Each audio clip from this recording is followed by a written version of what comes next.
Hello and welcome to Leaders of Tomorrow, India's largest platform for entrepreneurs. I'm Sunanda Jayaseel, and it gives me a great pleasure to talk about the Leaders of Tomorrow Masterclass, a digital-first platform where we invite India's biggest leaders, thought makers, opinion makers onto a platform to interact directly live with you, the entrepreneur, face-to-face every Friday, 5 to 6 p.m. Today, I'm bringing you part one of a masterclass that we did with the Harsh Mariwala, someone who needs no introduction. He's the founder chairman at Marico. He's also the founder of the Ascent Foundation, talking about how to become a change maker through entrepreneurship and business. Let's dive right in and listen to the highlights of that masterclass.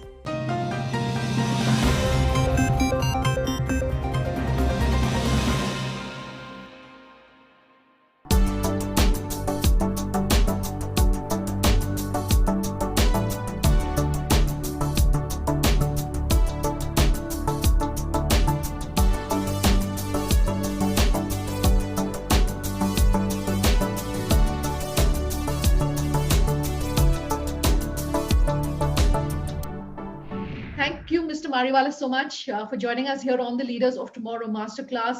It's always a pleasure to be able to chat with you. And, before I come to the topic of today's masterclass, how to become a change maker through business, I want to talk about a tweet that I saw from you, that you put out just a short while back. While it does make one laugh, it's a video of a cute panda trying to climb up a flight of stairs, falling off often. The message is, don't be afraid of failure, and if you fail, get up and keep trying. Is that perhaps the one thing that you want to tell any entrepreneur who's logged in today, anyone who's watching? I think you hit the nail on the head, Sunanda. Thank you very much for inviting me to this masterclass, and I'm very happy to interact with all the entrepreneurs. I love interacting with entrepreneurs because I strongly believe that entrepreneurs add a lot of value to all the stakeholders, whether it is themselves or the promoters, their employees, their associates, society, and their customers also. So I, for one, strongly believe that we need far more entrepreneurs in India. If India has to grow, we can't go on depending on the government to call and help us. So it's very crucial that we drive this entrepreneurial journey by adding to more and more entrepreneurs, as well as the current entrepreneurs who already are there in business, helping them scale up. So again, very, very happy to be here. And I think you asked me a question about my tweet, and I think it has to do with failure and how do you get back. I believe that every person has setbacks in life. Every person in this world, there's not a single person in this world who does not have setbacks. And every entrepreneur will have multiple setbacks. Yeah. The key thing is to go on trying. I'm not saying be foolish and try foolishly, but do your homework and don't be afraid of failures. If you are afraid of failure, the fear of failure will prevent you from taking risks. And ultimately, it's risks which succeeds, which will lead to success in terms of your entrepreneurial journey. So it's okay to fail. But if you have a passion, and if you combine that passion with determination and perseverance, you call what is known as grit. And that grit will help you overcome all the failures. And every failure, every setback has a reason. I've had multiple setbacks in my own journey. And after each setback, I evaluate what went wrong, what is the learning for me, and can I incorporate that learning in my future journey, which will be helpful to me. And inevitably, that has helped in terms of identifying the learning and applying that learning to my future journey. Okay, so with that, I want to talk about today's theme, which is how you can become a change maker through business. Now, you're someone who's had an impact, not just through Marico, but also through the work that you do at the Ascent Foundation. We'll come and talk about that in just a moment. But also through the fact that you're so passionately involved in a lot of causes, including, mental health, including the health and well-being of your employees. So for an entrepreneur today who's saying, whom can I impact? I'm just running a business, and how can I impact anyone? What's your advice? I think gone are the days where businesses only existed for shareholders or promoters. Increasingly, it's realized that the businesses exist for all the stakeholders, because all the stakeholders are very closely interlinked. When I'm talking of stakeholders, I'm referring again to customers, employees, shareholders, promoters, society, and associates. If I do something good for my employees, which will keep them motivated, they will give their best, which will result in better share performance, better profitability, which in turn will enable me to expand faster. And if I expand faster, my business will grow. It will help my associates. If my associates' overall scale increases, then I get better prices. So all of them are very, very closely interconnected. And that's why it is very, very important for all the entrepreneurs to realize that they have to look at all the stakeholders and not just themselves. In a study which was done in USA, it is strongly, the research has strongly given results that companies which look at all the stakeholders have a far better performance than companies which only look at shareholders. Sure. We've got a first viewer query from Karthik C. Karthik says, Mr. Mariwala, thanks for that great tip to kick off today's masterclass. But in all honesty, at what point does an entrepreneur realize that you've failed enough number of times and you need to start making changes, whether that includes pivoting your business perhaps? At what point do you, not pick yourself up, dust it off, and go back to the same things, or perhaps look at a change strategy? At what point do you do that? So a very good question. It's a question of managerial judgment. I don't have a answer which can say that at this point you stop doing that, taking that initiative. But clearly, one will have to evaluate whether if you have failed in a venture, can you move ahead with some alternative strategy? Is there merit in doing that? If at the end of all the deliberations you realize that you are not left with any new initiative which you can undertake or execute well, then at some stage one has to take a call whether you want to be in business or not. So the key thing is at the right moment you need to take a call. It shouldn't mean that you will go on doing it continuously without any. Ultimately, you need to see some hope at the end of the day in terms of the business succeeding. And that's the managerial judgment I was talking about. You can only do it yourself, or you can do it with the help of your other colleagues in terms of what should we be doing way forward. And I think ultimately, after deciding in consultation with some other people who are knowledgeable about this business, one could take a call. Okay. But doing it too early and giving it up too early is also not sound, because then that would mean that you have just lost hope and you're not going to try harder. A second question coming to us from Vikrant Mahate, who says, failure is frowned upon in India, especially, and even if you're an entrepreneur, how do you justify perhaps to an investor that what strategy you have is not working? And this is going back to the note that you kicked today's masterclass off on, Mr. Mariwala. So you're absolutely right. Failure is not looked at favorably compared to many other societies in the world. Partly the Indian society itself is, I would say that it's at fault, because India is a very hierarchical society. The parents expect their children to excel in studies, do well. And I think that itself is, they don't want their children to be branded failures. So the starting point itself needs to change, and people have to be far more accepting of failures, of risk-taking. And even if you've seen it that when we recruit youngsters and MBAs from good management schools, the risk-taking capacity is relatively lower, because in the beginning of their career, when you take fresh MBAs, they don't want to have a failure on their biodata, because then it will spoil the biodata. So there is a real issue in terms of accepting failures in Indian society. And I think that's one of the key reasons why in India the failures are less tolerated than many other countries, especially the developed countries. And I think that has its own implication in terms of risk-taking, experimenting, and innovating. So, but things are changing, and increasingly youngsters today are willing to take that risk. They're willing to take a call, because the overall, I think, job market also, there's a big shortage of good talent. So they realize that if they start a business and if it, for whatever reason, doesn't do well, they can always go back to the job market and get a good job. But I think this is something which is going to improve over a period of time. It cannot be done overnight. But you're right that overall failures should be far more, we should look at it with an open angle. and we should remove that fear of failure. Let's take a quick break. On that note, we are back in just a moment.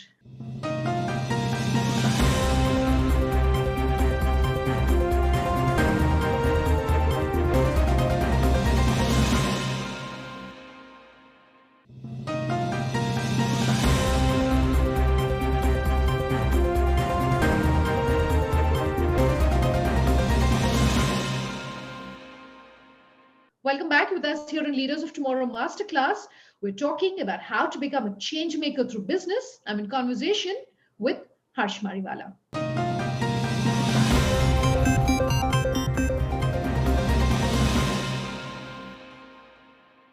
Mr. Mariwala, this is a question that I have for you, and I want to talk about 2020, the year that many say was cancelled, but the effects of continuing to linger into 2021. So my first question is, what were some of your biggest learnings during 2020, both perhaps about yourself and about how business is being done?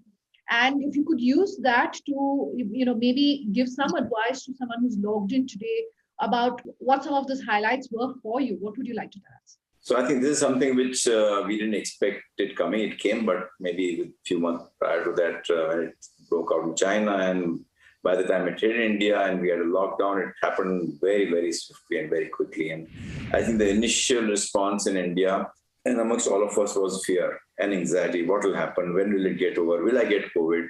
What will happen to my business? When will things open up? But I think looking back, we have seen that organizations which had the right culture of openness, of collaboration, of empowerment, and not a control-oriented culture, they have done relatively much, much better, because when you have to work virtually, you can't have a top-down control mindset. So the first lesson I would say the leaders have realized is that you need to create a culture which is empowering, which is trusting, which is open, and which is collaborative. And organizations which had invested in this, and luckily Marico, we have invested a lot in these areas in terms of our values, it really helped us because we were back on our feet in terms of our factories, our supply chain, within a period of 15 days to a month. And we were able to supply our goods to the retailers, to the e-marketplace. And I think that's really helped.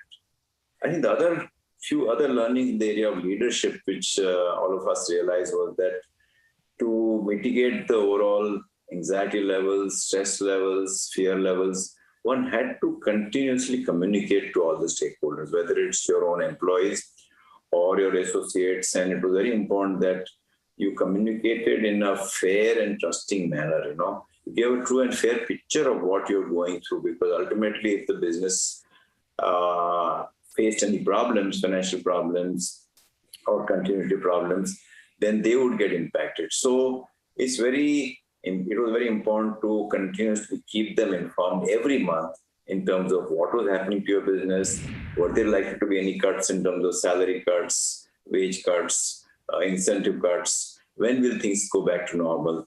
So combine that with a lot of empathy and caring. One had to go overboard in terms of caring, whether it was safety or caring for all your employees in terms of financially, or your associates. So some of the leadership traits which have got highlighted in this period were, as I said earlier, things like openness, collaborativeness, empowerment, combined with empathy, caring, and leading to, I would say, leadership style which was far more authentic than in the past. And one had to give a true and fair picture and actually build that trust amongst all the stakeholders. Okay. So that was one. Sure. Number two, I think we look at the pandemic from a negative angle. Of course, it has had its huge problems, especially for people at the bottom of the pyramid, for the migrant labor. But at the same time, there have been newer habits which all of us have learned.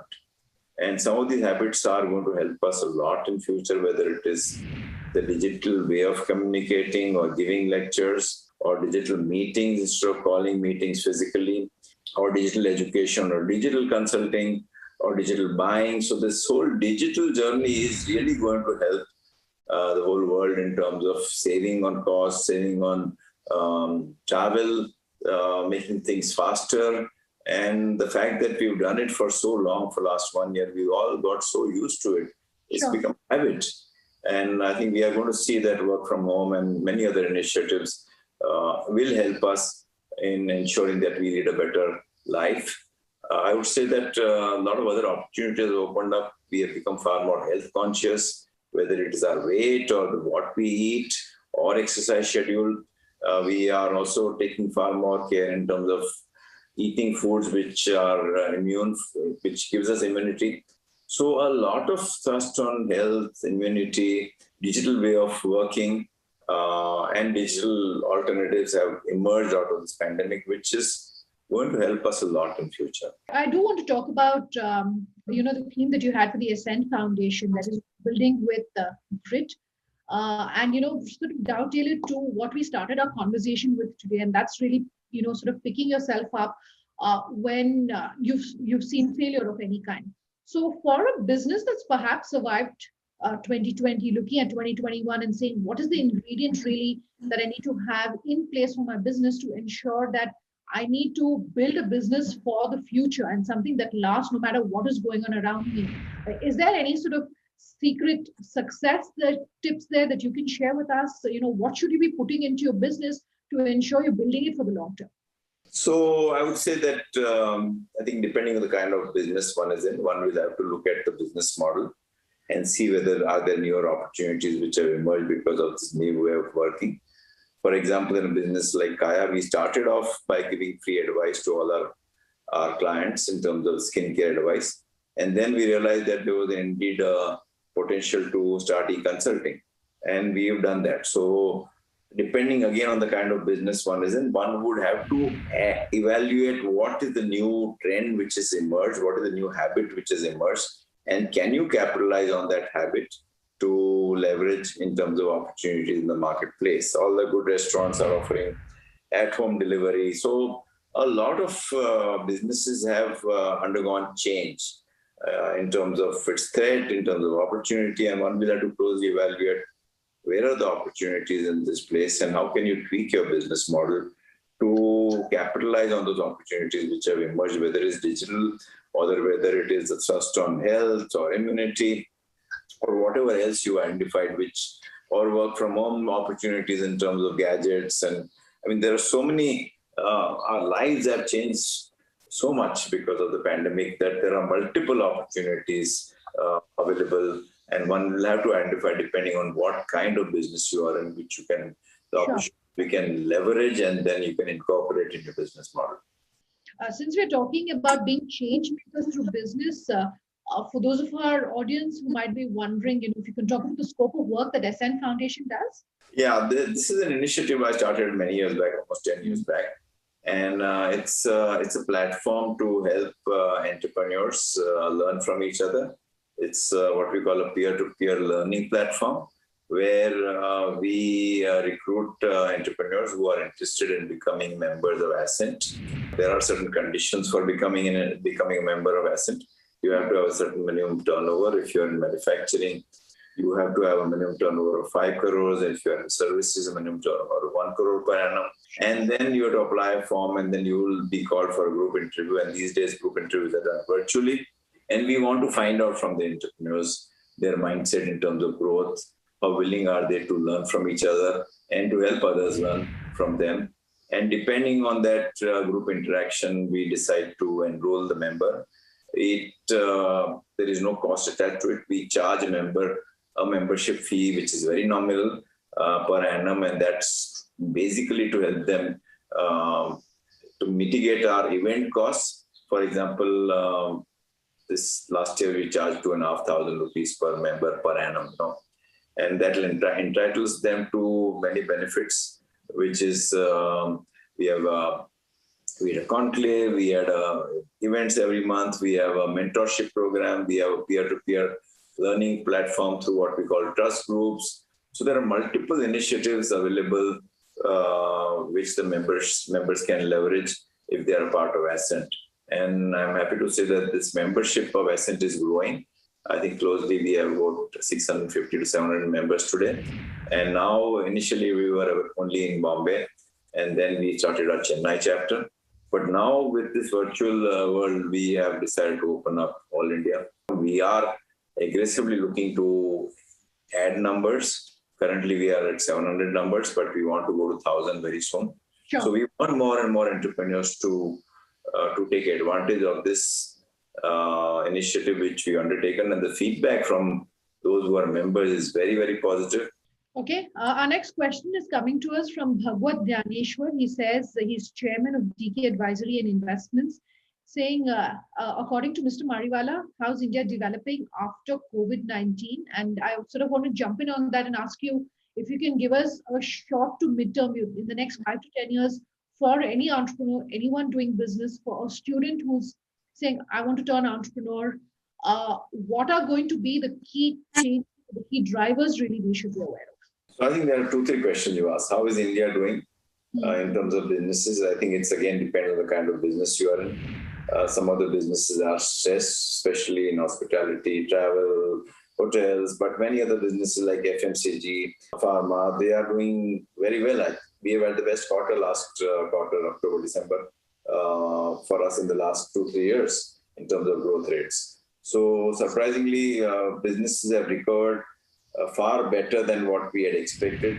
There's one school of thought which says that a lot of money which was saved in traveling and in restaurants and hotels has got diverted to the goods, that means services to goods. And that's one of the reasons why the businesses, especially FMCG and durables, are doing well. One doesn't have a true and fair picture, but all I can say is that many businesses are doing much, much better than expected. Some of the businesses continue to be stressed, and a lot will depend on when things come back to normalcy.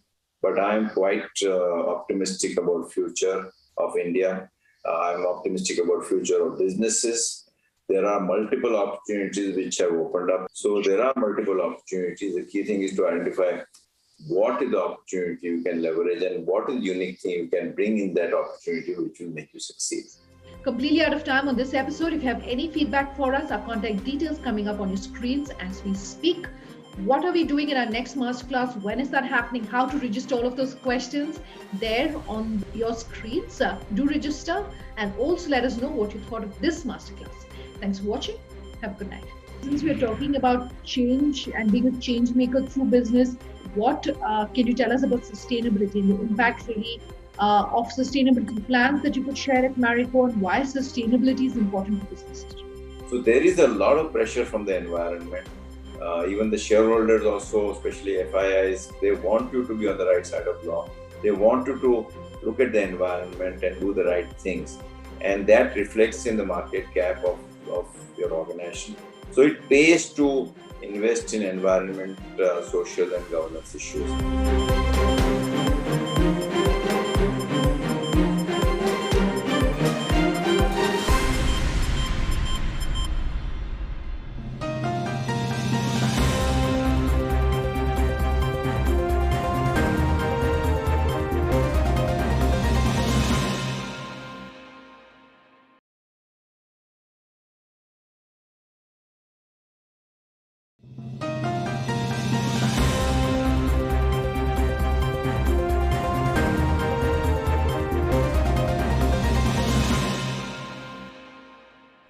Hello and welcome to Leaders of Tomorrow Masterclass, India's largest digital-first platform where we invite India's biggest leaders, opinion makers, thought makers onto a platform every Friday live between 5 to 6 p.m.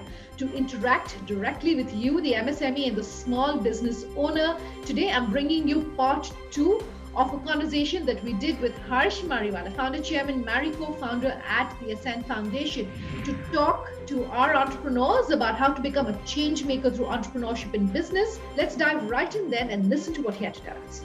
So for an entrepreneur today who's saying, who can I impact? I'm just running a business, and how can I impact anyone? What's your advice for that? Gone are the days where businesses only existed for shareholders or promoters. Increasingly, it's realized that the businesses exist for all the stakeholders. It is very, very important for all the entrepreneurs to realize that they have to look at all the stakeholders and not just themselves.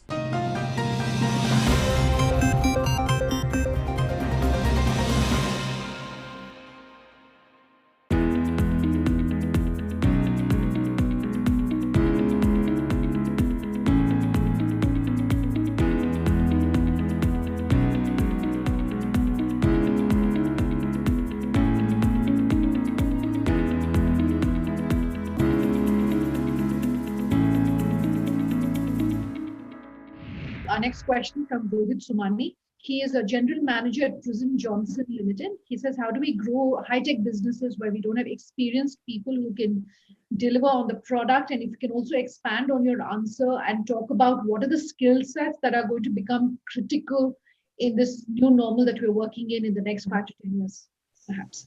If you are going into high-tech business in your current talent is not so high-tech in terms of their qualifications or their understanding, it's very important to get talent which has domain knowledge expert in that high-tech business. You can always say that I will retain my existing people, but that will take a long time. And in training, so you may miss out on certain opportunities in the marketplace. So I would say combine some of the talent by getting domain knowledge experts in that high-tech field. I think number 2 question is what is required out of a manager? What are the new learnings out of COVID? Managers have to be empowered. They have to show initiative. They have to take risks. They have to remove the fear of failure.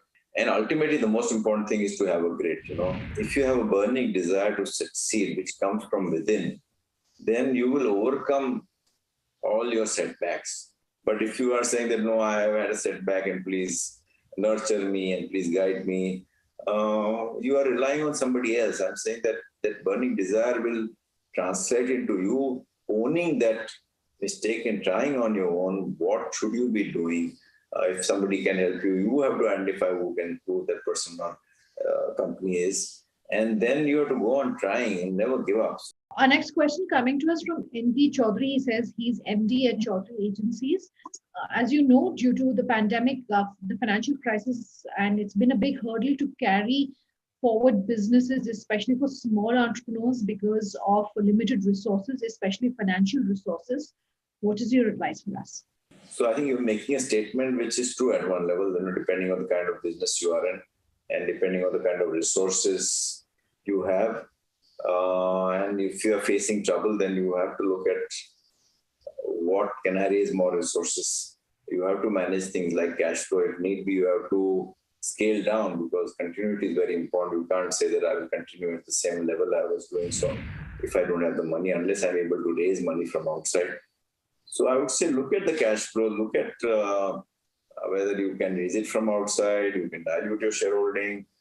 These are multiple options, and to what extent the business you will come back into normalcy to some extent, because the pandemic is very, very uncertain. It's very difficult to predict when normalcy will come back.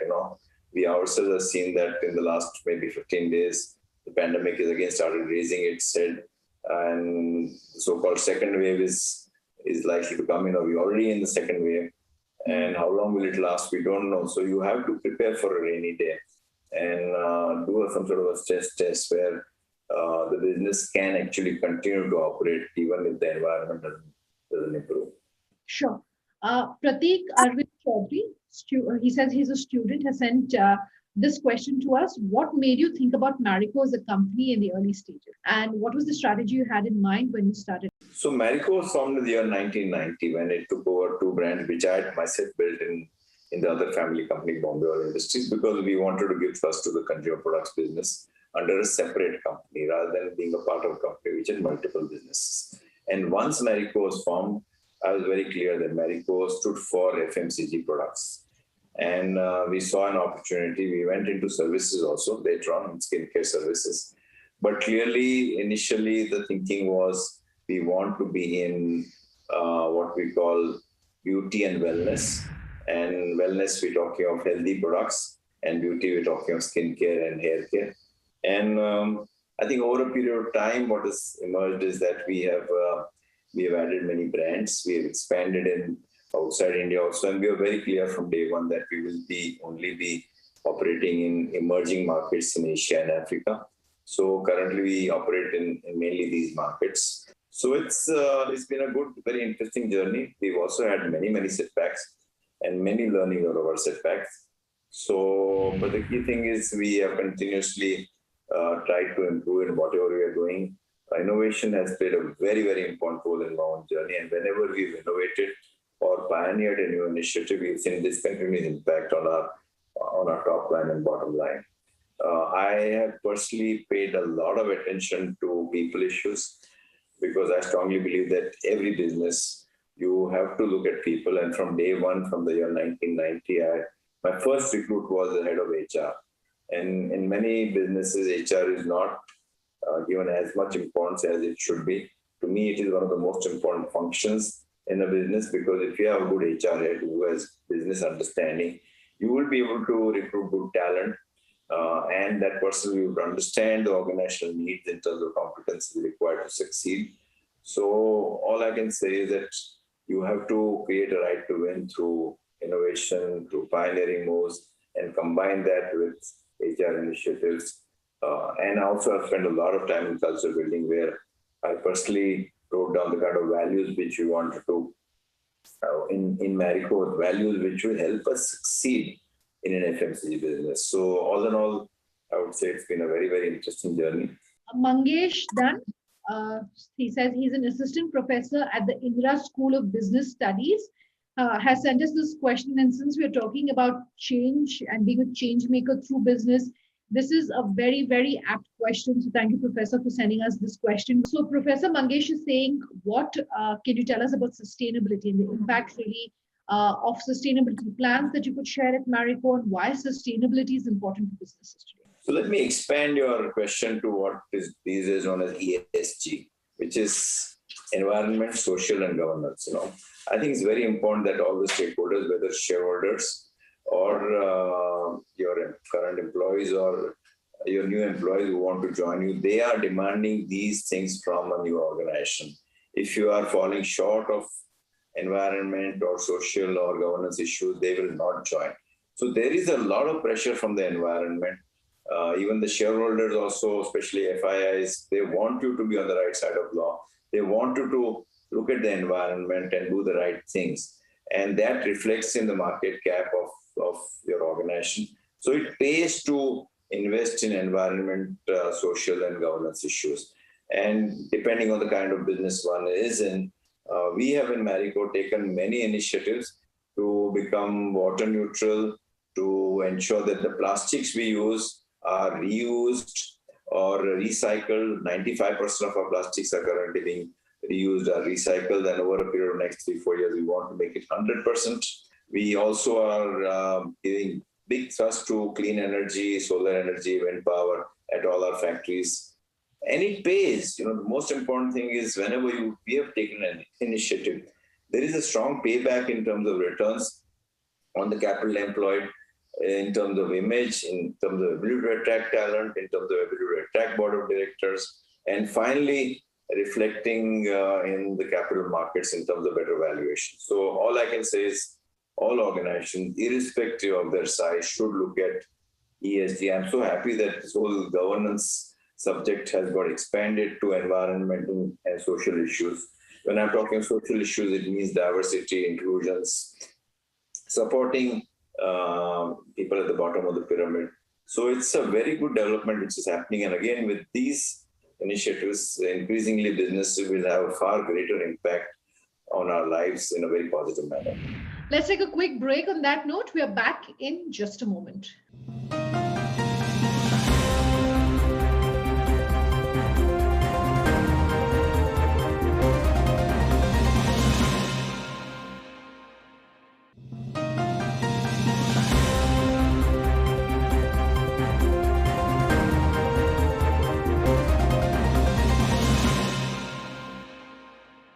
Welcome back with us here in Leaders of Tomorrow Masterclass.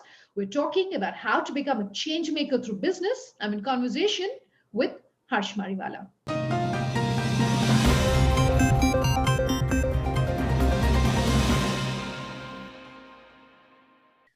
This next question is coming to us from Sumit Agarwal. He says he's CVP and Head Digital Solutions IT at Max Life. It's so hard to create one brand. Here you've created multiple brands. What's your success mantra? This question. So you're right. It's brand building is a tough journey, and not to say that many brands have failed also in our case. But I think the key thing is, what are you offering to the consumer? How unique is that offering? And ultimately, you have to create a brand which will stand for that. For example, in the coconut oil, purity will be the most important thing for a brand like Saffola. Heart health will be most important. And then once you create a brand, then you have to go on reinforcing that message on a continuous basis, which is uniform. Today, I can't say heart health in Saffola and tomorrow change my messaging to something else, So I think stay to the cause of the brand is very, very important from a long-term point of view, and be in the branded business from a long-term point of view. Invest in the brand, not just in terms of advertising, but all the surrounds, whether it's PR or whether it is customer contacts, and ensure that you're offering something which is beneficial to the consumer. And once you create that brand, then you have to go on nurturing that brand, go on investing, go on launching your extensions. But clearly, if you have a good offering, that's the starting point. Mr. Mariwala, my question to you is, really talking about the role of the government when it comes to, enabling small businesses to have an impact on society.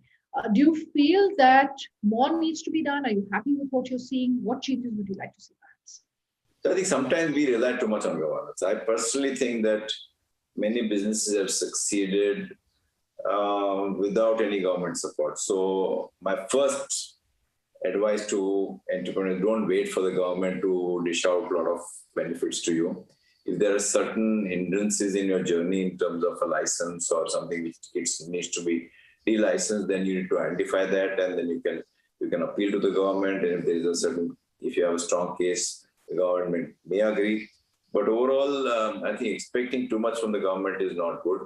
I would say that the key thing is we need to create an environment of entrepreneurship and innovation.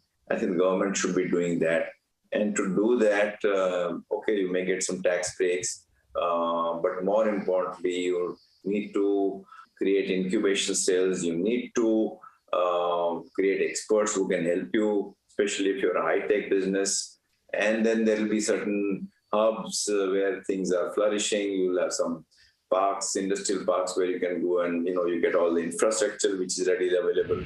So the government is doing its bit, but to say that I want everything much more and more for the government to do is not right. I think a lot depends on the entrepreneur themselves.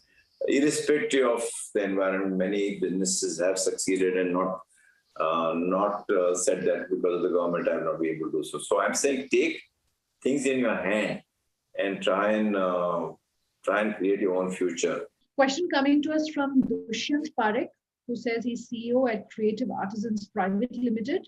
Innovation is socially linked. How does one ensure that you're able to scale up a business like this, both domestically as well as internationally? So if we are talking about businesses, and we were speaking about how businesses that are giving back to society can also continue to make and continue to be profitable. But how do you scale businesses like this, if I've understood his question right? And how do you ensure that you are continuing to make money and scaling both domestically and internationally?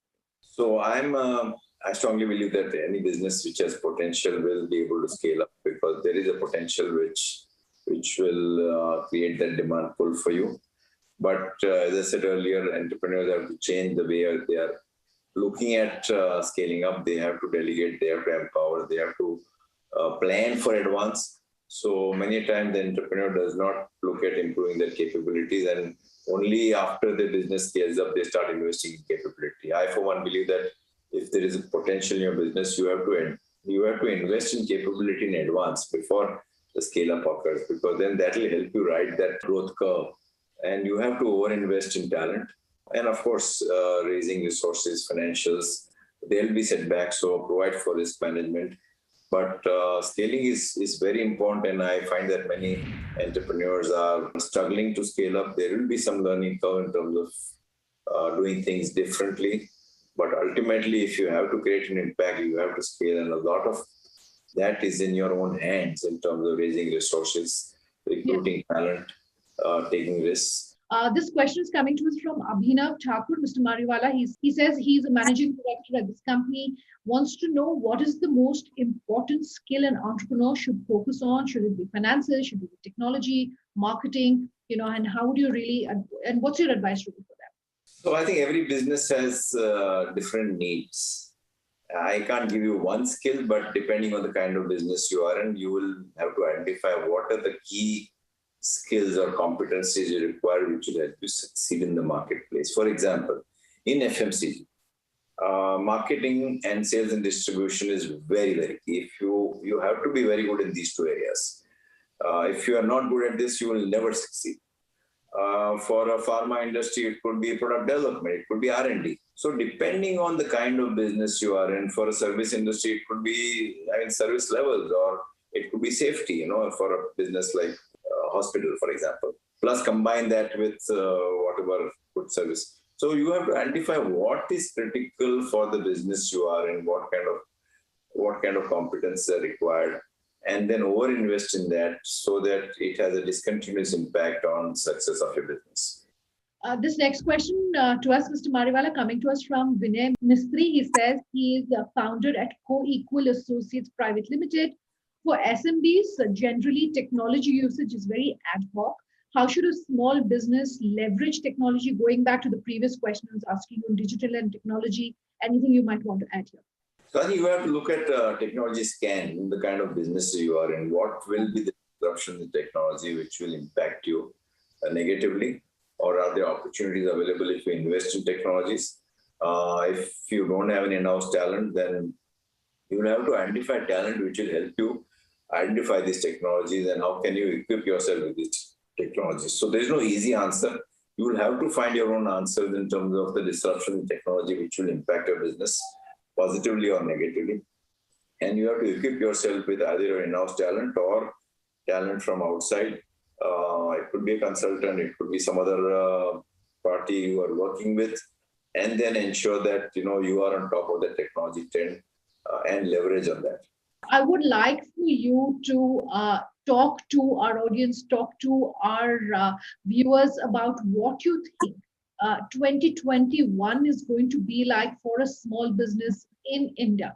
The top 2 or 3 things that you would want to leave with them by way of advice to say, this for me personally is, how I'm looking at 2021. This is perhaps what you should do. What advice would you want to leave them with?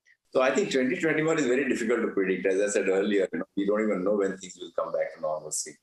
I reckon what your question is, when things are back to normal, when we start leading a normal lives, how should we equip ourselves in terms of running a business, And I think that's the time when we have to look back at what we went through in the last 1 year. What are the key opportunities which have emerged? What are the changes we can bring in our business model, whether it's digital journey or something else, which is like whatever else which can be incorporated into your business model. And again, depending on the kind of business you are in, to what extent you have the resources to grow. And you need to create a different roadmap for growth, incorporating these learnings. Things will come back to normalcy. I'm not that pessimistic. Only thing I don't know when, but it's a matter of time. The vaccines have also will start having an impact. So all I can say is be optimistic, have an opportunistic mindset, and try and work during these times to ensure that when things are back to normal, you have a very robust business plan, which is based on what that right to win I talked about. It's hard work, but if you start doing it, to be in touch with consumers, find out what are their needs, and start working on all this. So as and when things are back to normal, you are able to leverage these opportunities in the marketplace. Thank you so much for your time here, Mr. Mariwala, and thank you so much for taking on all the questions that our audience have sent us. Completely out of time on this episode. If you have any feedback for us, our contact details coming up on your screens as we speak. What are we doing in our next masterclass? When is that happening? How to register? All of those questions there on your screens. Do register and also let us know what you thought of this masterclass. Thanks for watching. Have a good night.